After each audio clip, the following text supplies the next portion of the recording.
Well my friends, আর chamber শেষ হওয়ার পরে এক যুবক এসেছে, 24 বছর বয়স্ক যুবক। হঠাৎ এসে হাজির হলো। ও কোনো রেফারেন্সে পেয়েছে আমার নাম্বার, চলে এসেছে। ওর কেসটা 1 ঘন্টা ধরেই ভাবছি, তো ব্যস্ত ছিলাম, পড়াতে যাব। কিন্তু ছেলেটা অল্প বয়স, ওর যে সমস্যা হয়েছে তার জন্য চাকরি হাতছাড়া হয়ে গেছে একবার। ডিবিসি না কোথায় যেন ওর চাকরি সিলেক্ট হয়ে গেছিলো, কিন্তু মেডিকেল টেস্টে এর জন্য চাকরিটা হলো না। স্বাভাবিকভাবেই খুব ফ্রাস্ট্রেটেড এবং মনমরা হয়ে আছে। ভবিষ্যতে ওর এই কিছুদিন পরে আবার একটা সার্ভিসের এই হবে, মেডিকেল চেক আপ হবে, খুব ভয়ে আছে। কিন্তু রোগটা সারছে না। ও রোগটা কী এবং কেন এত সময় লাগছে, এবং এটাকে সারানোর জন্য আমি খুব চ্যালেঞ্জ হিসাবে নিয়ে আপ্রাণ চেষ্টা করছি, সেইটা বোঝাতে চাইছি। ওর একটা ইন্টেস্টিনাল টিউবারকুলোসিস হয়েছিল করোনার সময়, মানে বছর 3 আগে। ওর জ্বর হতো, আর ডাক্তারেরা ইন্টেস্টিনাল টিউবারকুলোসিস কিছু সাসপেক্ট করেছিল। একটা অপারেশন করে তাড়াহুড়ো করে রাতারাতি, হেমিকোলেস্টমি, মানে কোলনের কিছুটা জায়গা নিশ্চয়ই ডাক্তারবাবুরা দেখেছিল টিউবারকুলার ইনফেকশানে নষ্ট হয়ে গেছে, ওই জায়গাটা কেটে বাদ দিয়ে দেয়। ইলিওস্টমি, কাগজে যা লেখা আছে সেটা আমি দেখলাম, ইলিওস্টমি, হেমিওলিওস্টমি সব লেখা আছে। তা সেই অপারেশনটা হয়ে গেল, এবং ডাক্তার যেহেতু ডায়াগনোসিস হয়েছিল ওই যে হিস্ট্রি অফ হেমিকোলেস্টমি, কিন্তু অপারেশনের পরে ওকে একটা অ্যান্টি টিউবারকুলার ট্রিটমেন্ট কোর্স দিয়েছিল 1 বছরের।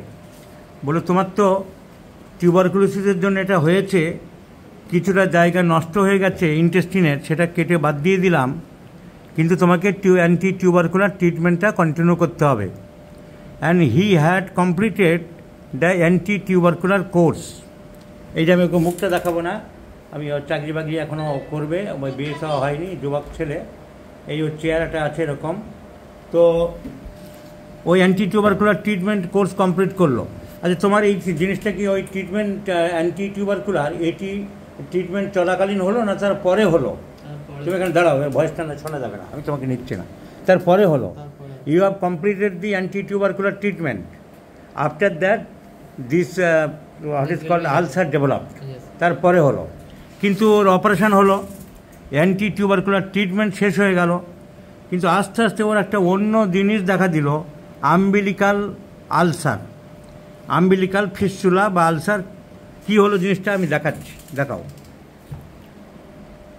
ওর এখান থেকে একটা পাস ফরমেশন হচ্ছে, পাস ফরমেশন লেগেই আছে, এবং এটা কি আলাদা অপারেশন হয়েছে? আর এটার জন্য কোনো অপারেশন হয়নি, এটার জন্য কোনো অপারেশন হয়নি।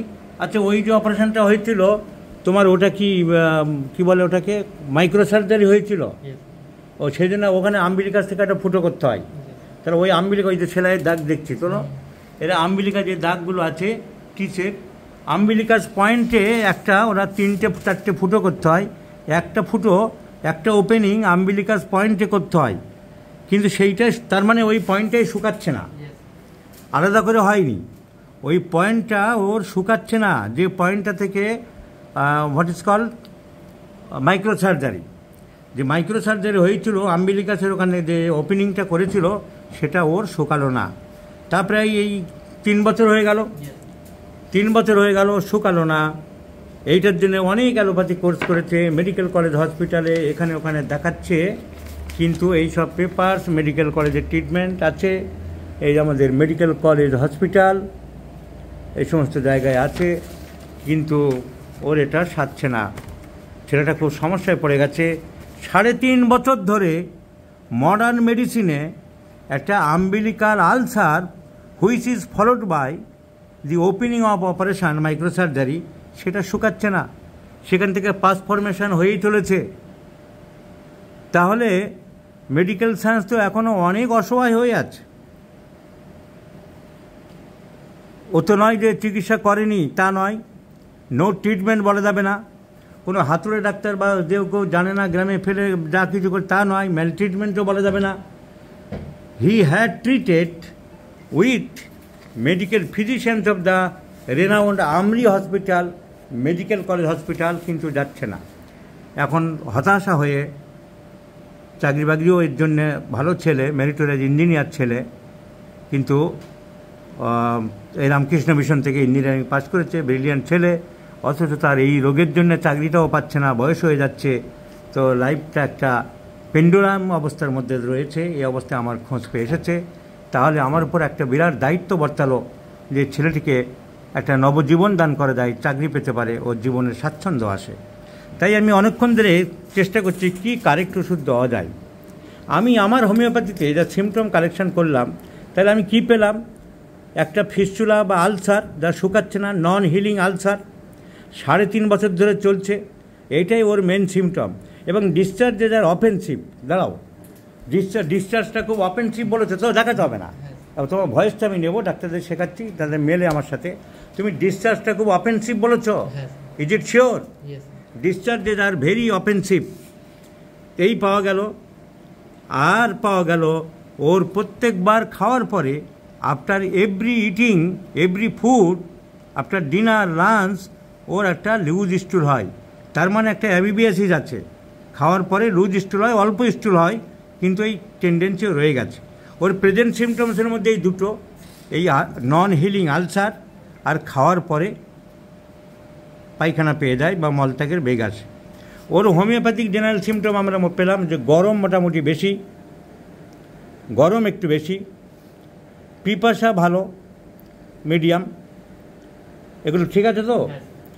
মাংস ভালোবাসে, টক ভালোবাসে, কাঁচা নুন পাতে খায়, অ্যাগ্রেসিভ মেন্টালিটি, মানে রেগে যায়, খুব রেগে যায়, কিন্তু মারধর করে না, অ্যাগ্রেসিভ বলা যায় না, রাগটা বেশি, একটু রাগটা বেশি। তো এই হলো ওর সিমটম। তাহলে এত বেশি ডিসচার্জেস অফেন্সিভ, শুকাচ্ছে না, arsenic Alba offensive discharge, nitric acid offensive discharge, baptisia offensive discharge, Lachesis offensive discharge, Mercurius offensive discharge, psorinum offensive discharge.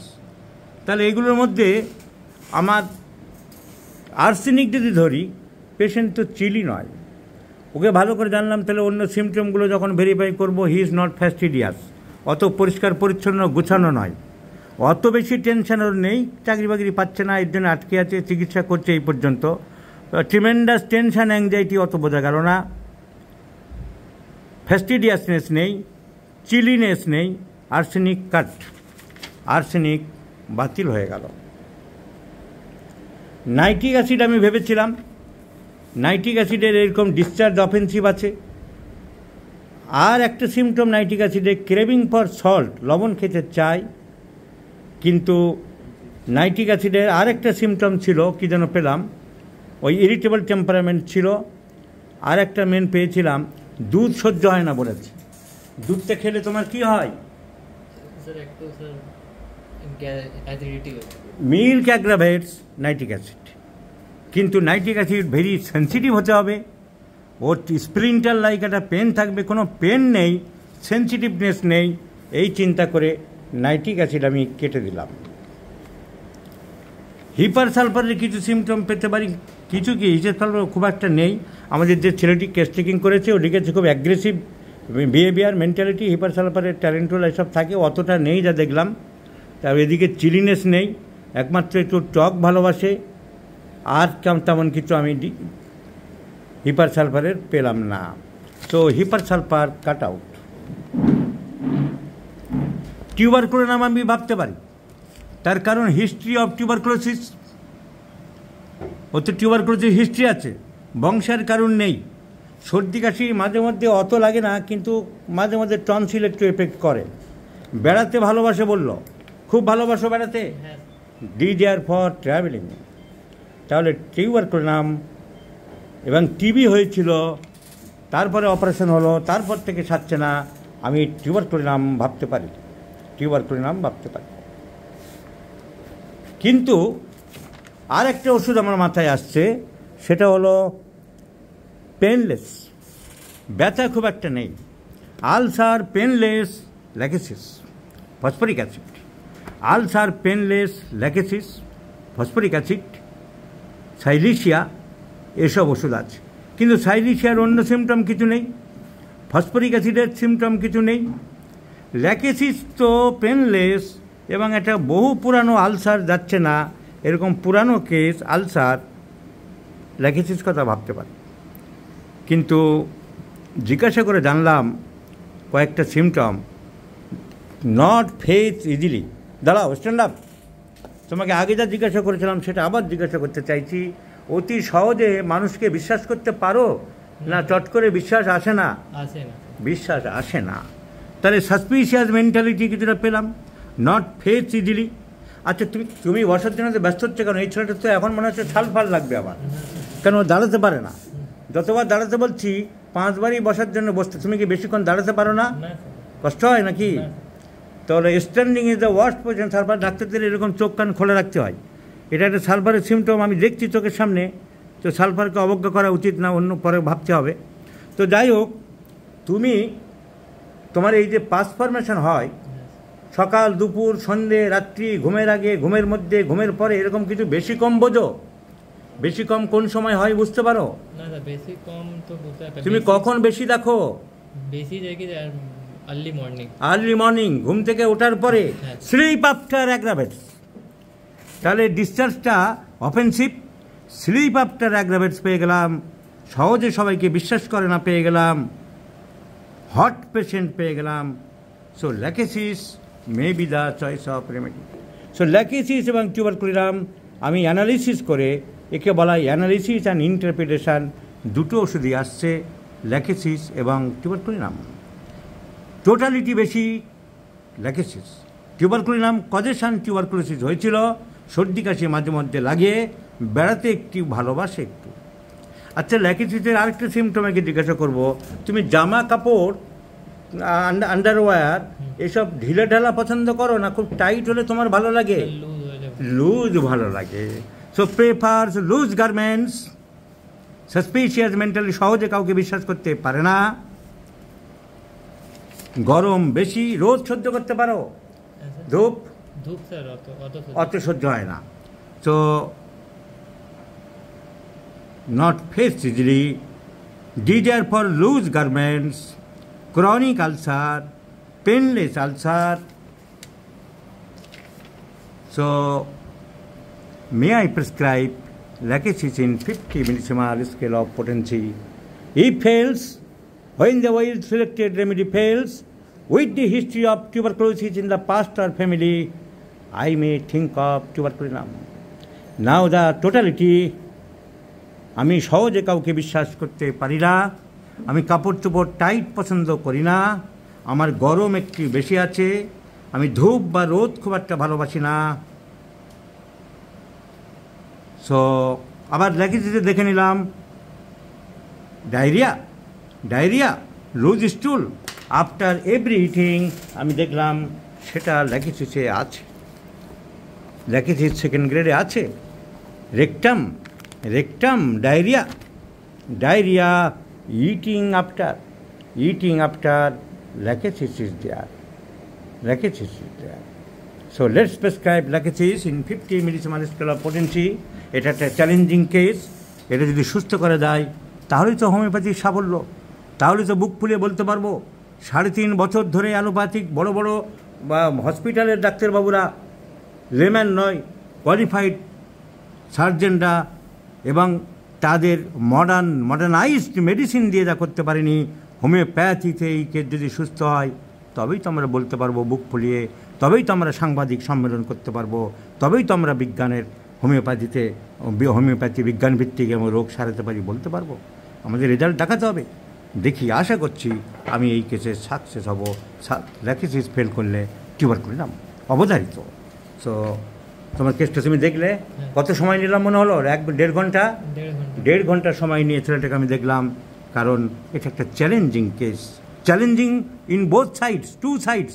Number 1, to cure these adolescent, cure these gentleman, and number 2, to accept the challenge in homeopathy, to show the efficacy of homeopathic medicine, to show the results of homeopathic medicines. Let's see the result, my friends. I shall share it.